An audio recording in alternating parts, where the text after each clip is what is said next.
Young children have difficulty separating facts from fantasy. Children learn through play, and they learn by example. The skill learning process, through play and games, is applied in Montessori kindergartens, which have turned out a successful method of teaching all around the world. But kindergartens are not always careful about their teaching schemes. They are not cautious on how G for goat and G for gun, or S for school and S for sex, which can aid or destruct the child's psychology. There is now no age restriction on how old a child has to be to receive a condom. All they have to do is go to the school nurse. And the superintendent says it really doesn't matter what parents have to say. The school year is wrapping up for P-Town school kids, and as another one dawns, so does a controversial new policy on condoms. Children engage in sexuality with or without counseling, with or without condom availability. The superintendent of schools, Dr. Beth Singer, says the school committee didn't feel it appropriate to put an age limit on the curiosity of sexual activity. We don't expect young children to be asking for condoms. But they will be available to grades kindergarten through high school. Students must approach the school nurse, receive counseling and instruction, a conversation parents will be left out of. Just seems it's a little too young. I think it's a little too young. I mean, my kid's even, like I said, going into 7th, and that's too young for him, I would think. But kindergarten is way, way too little. The school committee unanimously decided to leave parents out to protect a student's privacy. Should the parent request their child not be given a condom, the parent's request won't be honored. And if parents don't like it, well, that's tough. I would suggest that they have that conversation with their children and tell their children not to ask for them. A position that's not going over well and has garnered protest from as far away as California. That's completely bizarre. Even for Provincetown, huh? Even for Provincetown. I don't think it's right for little kids that young to have anything to do with condoms.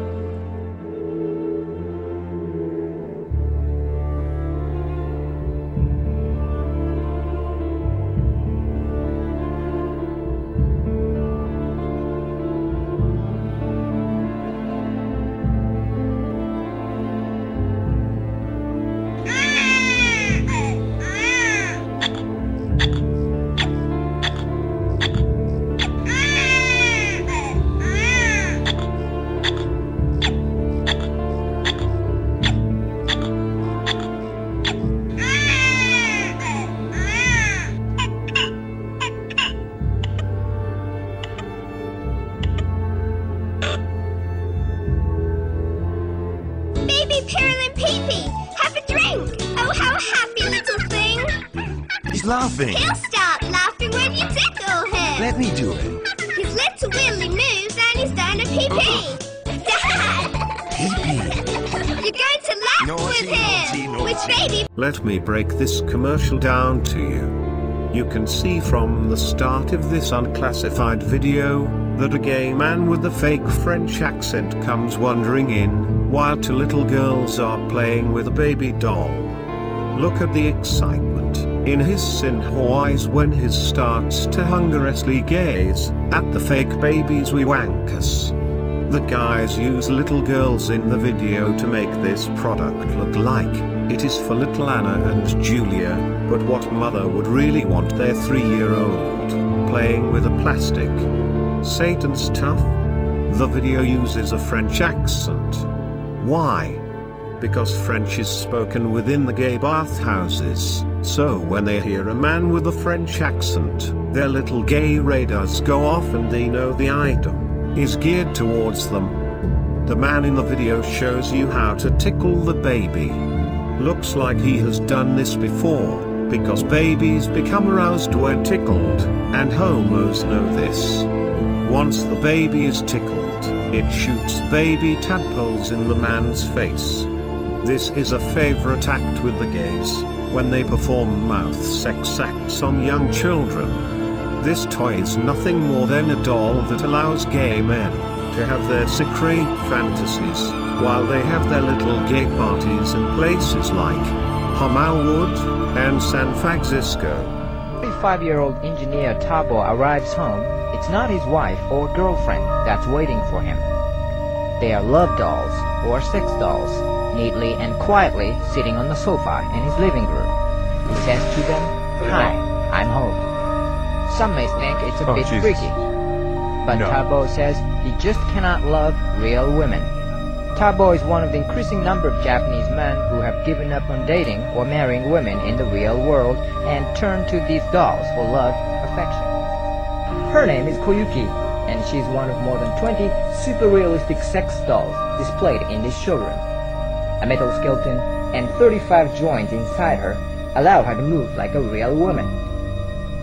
She weighs 27 kilograms and priced at $6,000 US. The company started making these dolls 30 years ago, originally for handicapped men. Now these dolls have become available for just anybody looking for a companion.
One is E.T. the Extraterrestrial, Interactive E.T. and Elliot. Here's Elliot and here's E.T. They actually communicate with each other and interact with each other robotically and wirelessly. Amazing E.T. finger light. I think it might look like something else. Of course this finger is supposed to represent E.T.'s finger that he uses to heal people and it lights up when he touches them. But I mean, did they have to make it this color? I mean, really, E.T. is this color. He's not this color. Look at the size that it is. I mean, there's something wrong with this. I just can't put my finger on it. But I can put my finger in it because it goes on your finger like this, and you're supposed to use this to magically touch and heal people like E.T. did. This was actually made by Knickerbocker in 1982. I mean, what were they thinking? Can you imagine getting that in your Christmas stocking? Did anyone see what that looked like in the store? Did anyone see what this looked like before they brought this out? I mean, really. I believe that Dungeons & Dragons is a direct quote from the pit of hell, if you want to call it that. It is a mind-bending game, a mind-changing game. It is involved with all kinds of occult and pagan religion. The player's handbook includes over 160 pages of spells to be cast. Let's look at one of the handbooks here. This is the Advanced Dungeons & Dragons, the Monster Manual, and it's full of monstrous figures and actually those creatures that the children can imagine. And yes. Children's imaginations are very active, aren't they? Yes, very much so. Now let's look at another one of these. This is where we go into the Dungeon Master's Guide. Who is the Dungeon Master? Well, the Dungeon Master is a person who plays God in the game. And he controls all the situations. In fact, the books tell him that he is the god of the game. What could we call something like Smurfs? Is there anything occultic or dangerous about Smurfs? There are some things about Smurfs that we need to look at. First of all, you'll notice that they're depicted as blue with black lips. Well, isn't that interesting? And you know what happens to you when you die? You turn blue and your lips turn black. In other words, these are depictive of dead creatures. Right. And another thing is that Smurfs is an all-male community. And you say, oh, there's Smurfette, she's a female. Well, in one cartoon, she was depicted as transforming from a male to a female through magical power.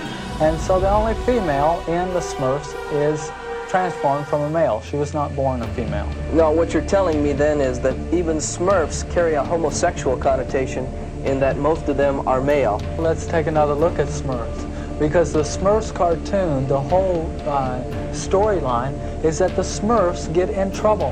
And every time they get in trouble, they run to Papa Smurf, who whips up a spell or an incantation to get them out. In fact, he said the name Beelzebub numerous times in the cartoon. And he whips up this spell or incantation and draws them out of their problems through witchcraft. And then they have an enemy called Gargamel. Now, Gargamel, in a recent episode, I saw him draw a 5-pointed star, the pentagram, on the ground. Right. He lit candles at each point, which is an actual witchcraft practice. He started to dance inside the pentagram, chanting a magical chant. At that point, a book opened up across the room, and something left the book and entered his physical body, giving him power to levitate and to do battle against the Smurfs. And here's a Rambo gun that we picked up at one of the stores. And of course, Rambo is an extremely popular movie, but this is a squirt gun that's battery operated and squirts 30 feet. But that's not so bad. It's just the children get the feeling that guns are in now, that shooting people is in. Oh, they really are, and Rambo and other movies like this have glorified violence, and the hero never gets hurt. I mean, he's hardly ever even scathed, you know. It doesn't give a real picture of war. It becomes its own glow-in-the-dark alien demon. This glows in the dark? Right. Now, the average child will own $72 worth of any toy series they get involved with, which means that they could own 4 to 12 of these glow-in-the-dark alien demons here. Now, can you imagine a child doesn't clean up his room at night or displays the toys on a shelf, and he wakes up looking at this thing glowing at him in the dark?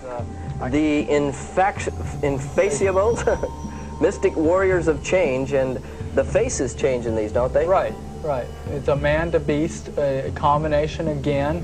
I don't know much about this toy series. Of course, they come out so fast it's pitiful. Here's another one, another man-to-beast transformation where you can turn around the head inside, and these seem to be very occultic in their overtones. Of course, transforming from a man to an animal is a very occultic and New Age concept. Let's look at another one here, which we found in the store, called a Sectors, Warriors of Symbion. And it says, now the battle is in your hands. Very interesting. Isn't that amazing? And do you remember those verses in the book of Revelation about the flying beast with the riders on them? The flying beast with the riders on them. So this is the winged horses. This could actually be taken from Revelations. Sure, it looks like it. I cannot believe it. Well, if this is the direction that the occultic toys are taking, where are we going? Where do you think it's going to? We have a cultic toy here that we bought in the store, which is this Mum-Ra? Well, it is part of Mum-Ra. Mum-Ra changes from a mummy that you saw on the screen to this figure right here. And Ra, again, is the sun god Ra. And this is called the ever-living evil one. The ever-living evil one. Yes. It's interesting. If I push the back of this doll, the arms begin to move, and if you put a battery in the back, the eyes will light up, and it's a very well-made depiction of what's on the cartoon, and the children must play with this all the time. You'll notice cereal box, and I mean, what are you saying about Rainbow Bright? Again, it's a humanistic emblems and humanistic value system. Well, the rainbow represents the networking of the New Age. Right. And it's interesting that she has a little 5-sided star on her cheek. I don't know if you can see that on the box, but there's a little 5-sided star, and it's upside down, which I'm not going to say it's used in this depiction, but that's a pentagram again. Yes. And that's another New Age and occultic symbol. So we have to be careful even with Rainbow Bright. Yeah, and the cute toys need to be looked at too. We need to use discretion when we buy toys for our children.